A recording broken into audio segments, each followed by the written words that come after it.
And we are back. Man, that's a bet podcast. Playoff edition, wild card rounds. We are ready to rock and roll.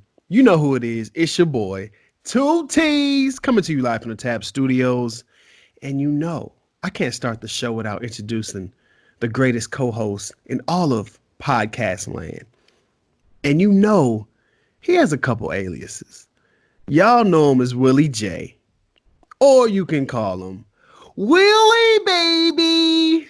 But y'all know what the real name is. Say it with me, y'all. Willy, baby, baby. What's good with you, Willy, baby, baby? Not too much, man. I'm excited for these wild card games, ready to dive in this thing and make some money this weekend. Trying to stay sharp and Hey, follow the money. You know how we do. you know how we rock, man. We finna get it in real quick, guys. This is going to be a quick wild card edition podcast here. We're gonna give you guys our best thoughts, notes, and viewpoints on this wild card playoff weekend slate. Playoffs are here. It's real, and there's some money to be made. So, Willie J, you got any quick thoughts before we jump into this slate, man? Any things that jumped out at you that you excited to talk about, man? I mean, nothing that really jumped out. I just know this is the time of year where it's the playoffs. You only got a couple games to focus on, so you should be able to make money because your brain isn't being pulled in a million different directions with a bunch of games. You got four to focus on, and you're going to get the maximum effort from both teams. So you should be able to make money this weekend. Gotcha. I totally agree with that, man. For me, just a quick thought here. Personally, this weekend to me is one of those weekends where I think you hone in on one or two maybe really good bets that you like. I actually like to load up a little bit in the playoffs. That's just me personally. Just because I think the playoffs, you kind of know what you're getting at this point with the teams. And I just let it ride, man. I mean, all the building that we've done all season, the cash that you built up, instead of going 2 units, maybe ramp up to 4 units and, try to make that cash. So, but I'll be honest with you, Will, I'm really excited about the Patriots Titans game tonight because we're recording this Saturday morning here. That's the one that jumped out at me, man. And I can't wait to really let you guys into how I kind of was looking at that matchup. So, with that being said, Willie J, man, let's go ahead and do some housekeeping here. Let them know where they can follow you on social media real quick, man. Group 13 Sports. That's Group 13 Sports, and that's Instagram and Twitter. All right. And y'all can follow your boy at Lockett2Ts. That's on Instagram. And make sure you guys follow the podcast page at That's a Bet Podcast on Instagram and Twitter.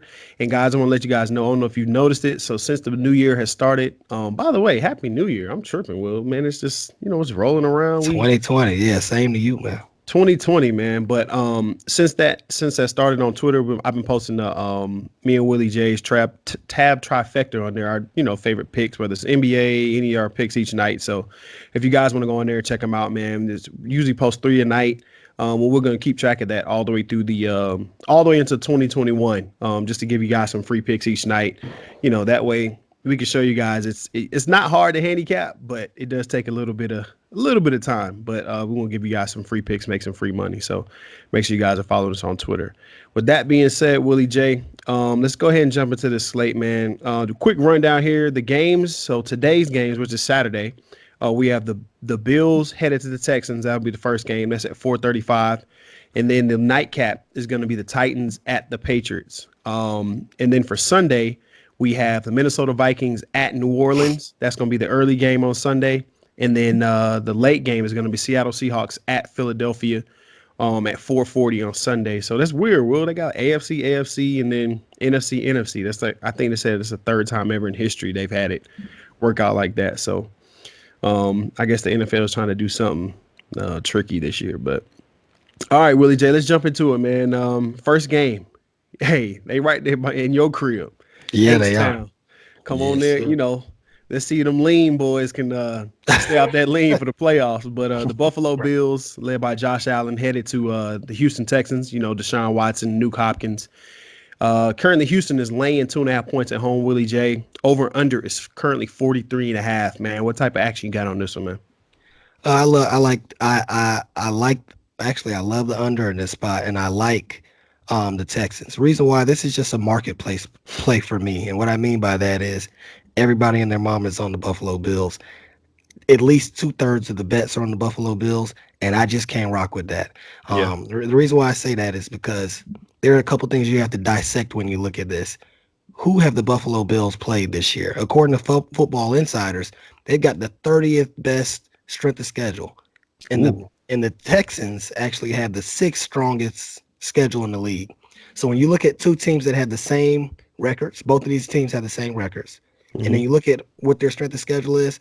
I think you got to lean the Texans in this spot. Now, I know you'll say, "Hey, we don't know if Will Fuller is going to play," and that is definitely a key injury to Houston, but playing at home, J.J. Watt coming back, the experience from last year with the Texans playing the Colts in the first round in the wild card and getting blown out the way they did and embarrassed.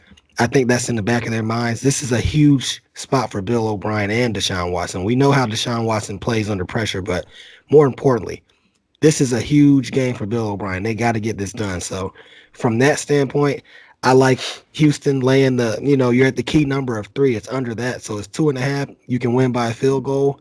I Yep. would lay the 2.5 with Houston.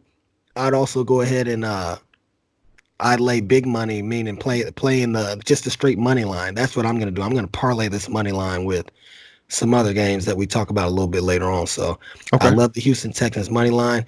So that's just from the the outcome standpoint of who's going to win. Really quick, I also love the under in this spot. The Buffalo Bills this year are 12-4 to the under, and Houston is 9-7 to the under. These are under teams. Since 2003, wild card unders are hitting like it. They're hitting at a 62.5% clip. Ooh. I don't know how you leave that alone. The Bills this year are averaging 19 points a game, while Houston's only averaging 23. So right there, just on average, those teams are already under what it is, 43 and a half. Yep. In the playoffs, I think that both teams will be locked in a little bit more.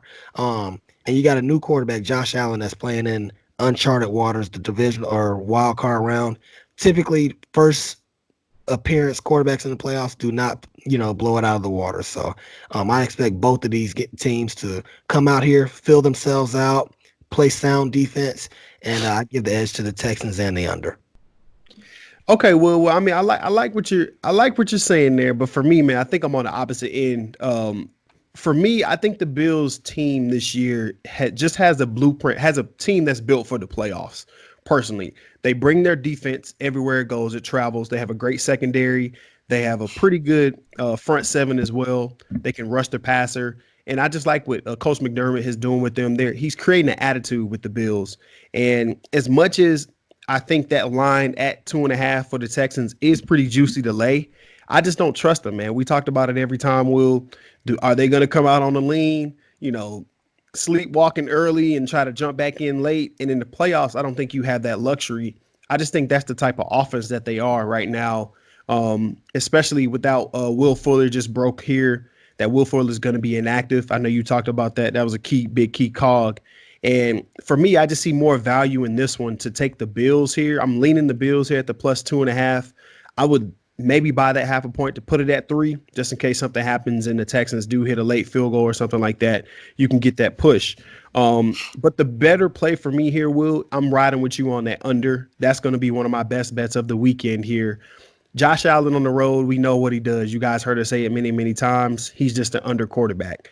It's just almost like they're protecting him on the road. Last 12 out of 15, he's went under.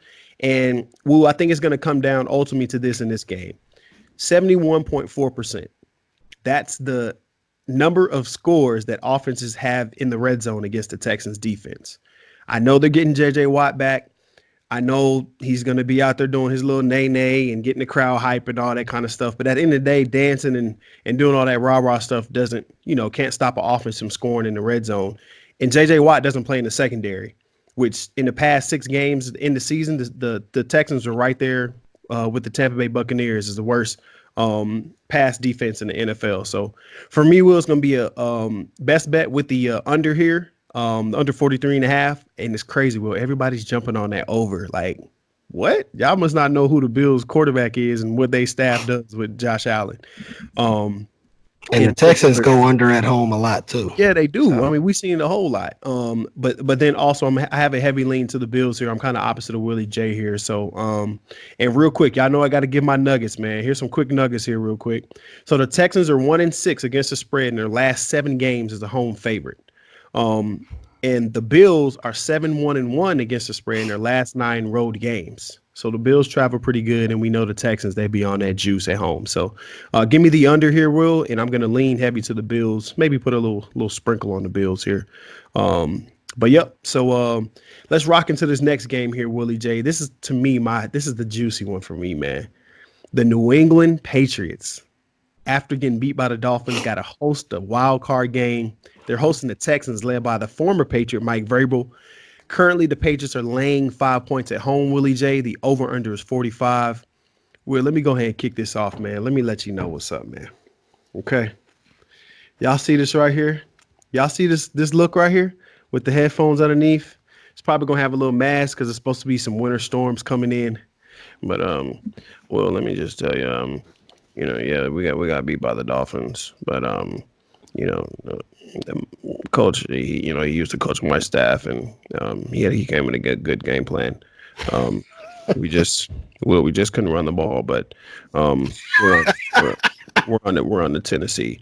I know we'll be ready. Tom be ready. Jules, he'll be ready, and we're gonna play ball. That's Belichick. He don't care about no Dolphins game, and I don't care about it either. I mean, and the funny thing is, Will, the market is taking the Dolphins game as if it really meant something to the Patriots. Personally, I've never been the type of person to believe that Tom Brady and Belichick cared where they played.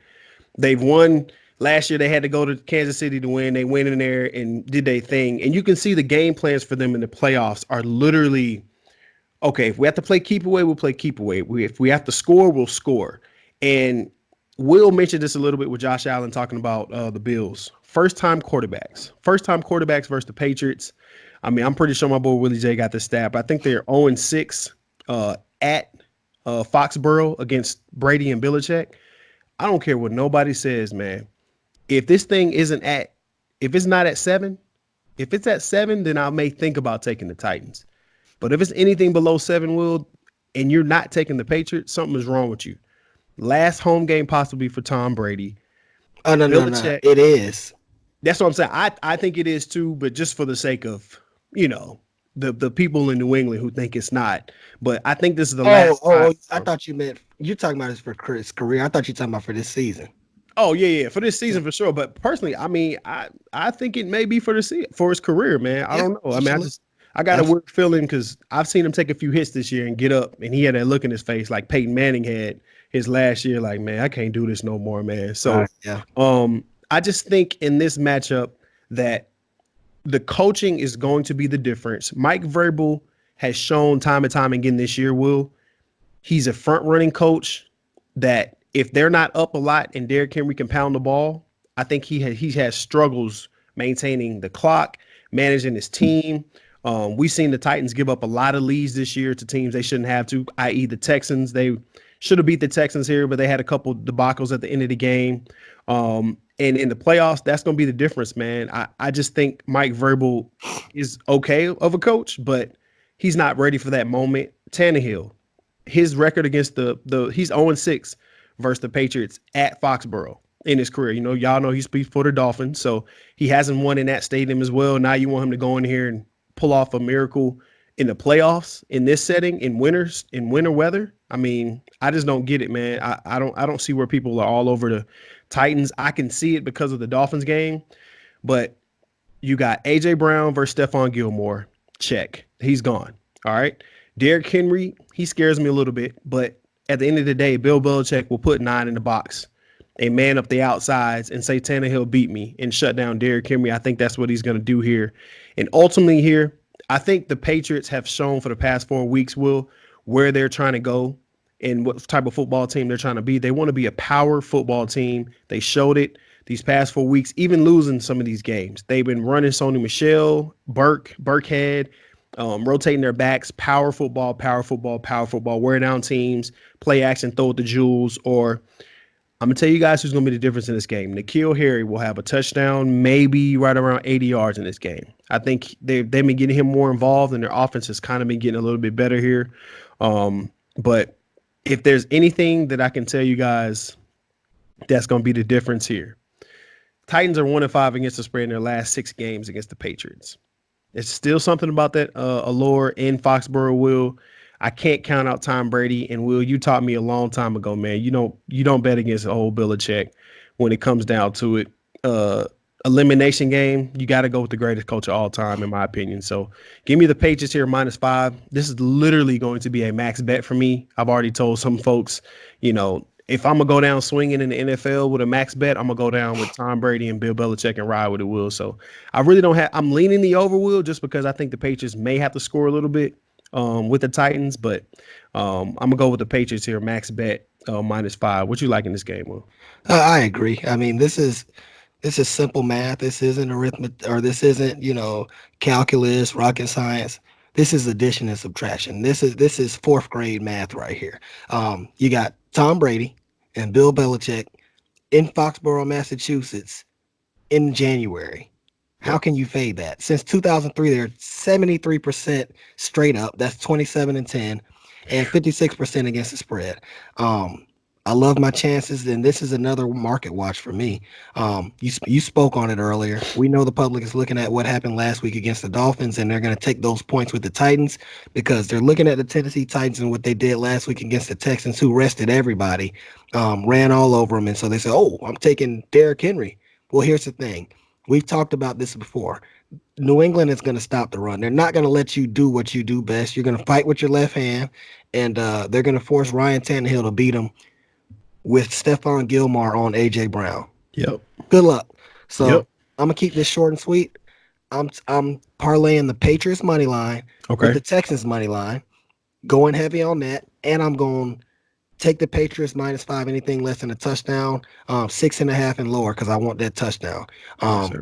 But like I said, this is simple. I'm taking the Patriots money line and the spread. Hey, smart man there. I just don't see it any other way than that. And I mean, if somebody likes the Titans and they can break it down to me why the Titans are going to cover, please explain it to me, because I just don't see it either way. So, all right, Willie J, let's head on over to Sunday games here. We got 2 real quick games here. First game is going to be the Minnesota Vikings headed to New Orleans here, Willie J. The spread is currently the Saints are laying 8 points. Wow. At home, the over-under is 49.5. Well, it jumped up from 47 where it opened. So, Will, give me a quick rundown of what you like here, man. Do's and don'ts, and what you're leaning. I don't like laying 8 points in the NFL. That's just a lot of points. Going up against a team in Minnesota that went, I think 12-4 or 11-5, something like that. Yep. This is a strong wild card team that didn't win their division.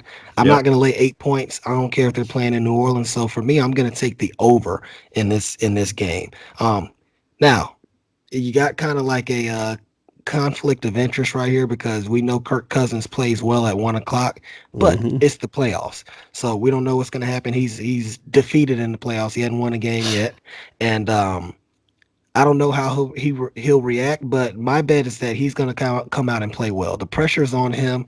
They've got all their weapons back: Thielen, Diggs, Cook.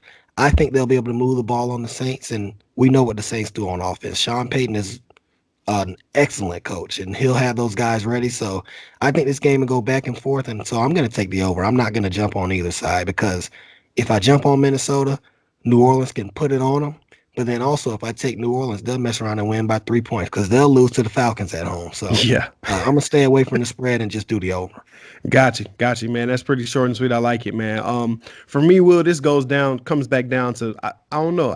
The more and more research I did, the more and more I started reading about red zone. Minnesota thrives in the red zone for me, 43.7%. That's opposing offenses converting against the Minnesota defense. A lot of people are discounting their defense because they're going to be missing Mackenzie Alexander and Mike Hughes in the secondary. That's tough going against the Saints. What that does for me, though, is go right back on Will's bandwagon. I love the over in this matchup. I actually caught the over at 48.5 as it was rising, but I think this game goes over 50 points personally, because Dalvin Cook is back, like Will said. Thielen's healthy. Diggs. You got Rudolph. You have the second tight end. What's the young cat that they drafted? That's been Irv Irv. Yep, he's been looking good. from Their Alabama. yep, Yeah. their offensive line is healthy, and Kirk Cousins at 1 o'clock is going to be on his game. I think he is 0-15 against teams with a record of 70% or higher. So personally, I do think that the Vikings lose this game. So the Saints money line is definitely in play here, Will. But for me, the difference in why they will lose the game is because of some of these minor injuries on the back end for the Vikings. I think the Saints at home do enough to get a sack here or there, get a late interception from Cousins to kind of tilt the seesaw to their way to in that overshoot out here. But if I was leaning, if this was a competition, a lot of people out here, you were in those work pools where you got to pick against the spread. If I was picking though, because this would kind of be a unicorn, I would go I would lean the Vikings +8 in this scenario because 8 is just one of those trap numbers. Will I've always seen in Vegas. Anytime you see that 8, man, it's almost like, yeah, come on, go and lay this 8. I mean, for a team to win by 9 is in 10 is very, very tricky because that's a late field goal. Then they try to get the onside kick. It's a lot of scenarios that can crush that. So I would definitely stay away from laying that 8 with the Saints. But some real quick nuggets here, Will. The Vikings, though, are 1-7 against the spread in their last 8 road games versus teams with winning records. That's probably because of Kirk Cousins. But the Saints here, this is the one that you got to look at. The Saints are 2-10 against the spread in their last 12 games as playoff favorites. So like Will said kind of at the end, man, the Saints are the type of team that can go ahead and lose to the Falcons, a team that's not even in the show, at home. It's something weird about the Saints. Like they have weird games at home at times. I just, hopefully they don't have that and they lose outright because I actually like the Saints to head to the Super Bowl and actually win the Super Bowl this year. So I need them to win this game. But give me the over in this game, Will. I caught it at 48.5. I like it over 49.5 as well. So we can rock with that over together, man. That should be pretty fun. All right, Willie J. Man, last game on Sunday. To me, this is the hardest game since probably mid-season to handicap. The Seattle Seahawks traveling to Philly. The Seattle Seahawks are laying 1.5 points on the road. Will over under is 45. It opened at 46. Will, do you have anything for this? I'm anxious to see what you got for this one, man. Yeah. For me, this isn't hard at all. It's almost, I look at this as a layup in my eyes. Okay. I'm not gonna fade the underdog home team with a line this short at home. Seattle already went out to Philadelphia and beat them this year. It's extremely hard to beat a team twice in the NFL in one season, and when you consider how Seattle has one of the worst point differentials in the league. Yeah.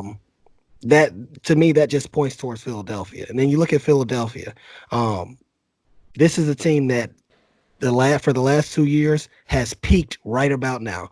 They always take off at the end of the year. Doug Peterson knows which buttons to push when it comes to the playoffs. And I just want to let you guys know something. In the last 2 years, Okay. as playoff underdogs, the Philadelphia Eagles are 5-0. I can't mess with those numbers. Home underdogs are 16-7-1 against the spread all time in the wild card round. So for me, when you Wow. got a line that's that short, you got a team that's flying from Seattle all the way across the country to Philadelphia. I don't care what the records say. I don't care if Philadelphia is banged up because Seattle is just as banged up. That's going to be a Facts. tall task to ask for Seattle. So I like the underdog in this spot. See, Philadelphia, and I also like the under. Okay. All right. Willie J, for me, man, it was tough for me because you know how I feel about Carson Wentz. We have this love-hate relationship to where I liked him for a minute, then he fell off, and then he came back, and now this year, first quarterback with over 4,000 yards without a 500-yard receiver. Will, let me go ahead and put this on record, man. You were right about Wentz, man. He got some stuff on his neck, man. I can say that. I'm not gonna hate him forever. The dude showed me something this year with the replacement receiver, so I'll give you that. But I still don't have the kahunas to lay it on the Eagles right now. I'm leaning that way just because of the fact everybody talks about the Eagles being hurt and being injured, but you guys got to realize they've been injured for 4 weeks. They've had 4 weeks to play with these injured guys. So now they're getting in a rhythm. Wentz is starting to learn these replacement receivers. Now the Seahawks, on the other hand, like Will said, they're traveling across country. Last week against the 49ers, they lost more players. They have more players down than the Eagles. They lost Turbin. I mean, they had to bring in Turbin, Lynch. They're down Mikael Kendricks. Jerron Brown suffered an MCL sprain. We got Dwayne Brown had surgery. I mean, you got guys everywhere that are hurt for the Seahawks, and they're still trying to learn and figure out what's going on. So for me, man, I have a strong lean to the Eagles here, Will, and I do love the under as well. I just think another good under here, that 9.5 first quarter. Taking that under that first quarter, to me, I think is going to be the play here. West Coast team coming East Coast, going to start slow. The Eagles offense, who knows what they're going to be. They're down to, Boston Scott is going to be starting here because of Miles Sanders' ankles, little, dinged up. And the Eagles have started slowing those 4 games this 4-game winning streak that they're on. So the under is definitely the play here for me, Will. And then I would lean the Eagles and Christian Gaston. I know I said that if the Eagles won the game, I would get a freaking tattoo of an eagle on me. I can't do it no more because I actually kind of like the Eagles now, and I'm leaning that way. So don't hate me, Christian. But yeah, man. So that's pretty much that one. Now it's tough though. I can see either way, but. One last thing, though. Zach Ertz still hasn't been cleared for contact, but if he can suit up and play Sunday, I think the Eagles definitely become way more appealing, Will, especially on that money line to actually win the game outright. So that's kind of how I feel about it, man. So, hey, Willie J, that's the wild card slate for this weekend, man. We got 4 great games. It should be a lot of fun starting today. Will, you got any last thoughts or anything on the whole slate? No, man. Like I said earlier, this is the time where you should be able to get some money. We focused in on 3 games. We locked in, so let's go ahead and get the money today. Yep, let's go and get it, man. We appreciate you guys checking it. Oh, Will, you hear that, man? There go that music, bro. That's it, man. I hear it, man. So as we always tell you guys, yes, sir. If you see a bet, make a bet. That's a bet. Study your ass off. Let's get it, man. Hey, man, let's get the money, man. You heard Willie J. And we appreciate you guys checking in. Make sure you guys subscribe. Hit that subscribe button, like, comment, and make sure you guys follow us on social media, man. Willie J's at Group 13 Sports. I'm at Lockett2Ts. And follow the show at That's a Bet Podcast. For Willie J, I'm 2Ts, man. We will see you guys next week. Well, actually, you know what, Will? We're going to hit them with a college football Natty Championship pod coming next week before that Clemson LSU game. So make sure you guys tune in there, man. We'll see you guys next week, man. Holla at your boy, Willie J, 2Ts. We out. Peace.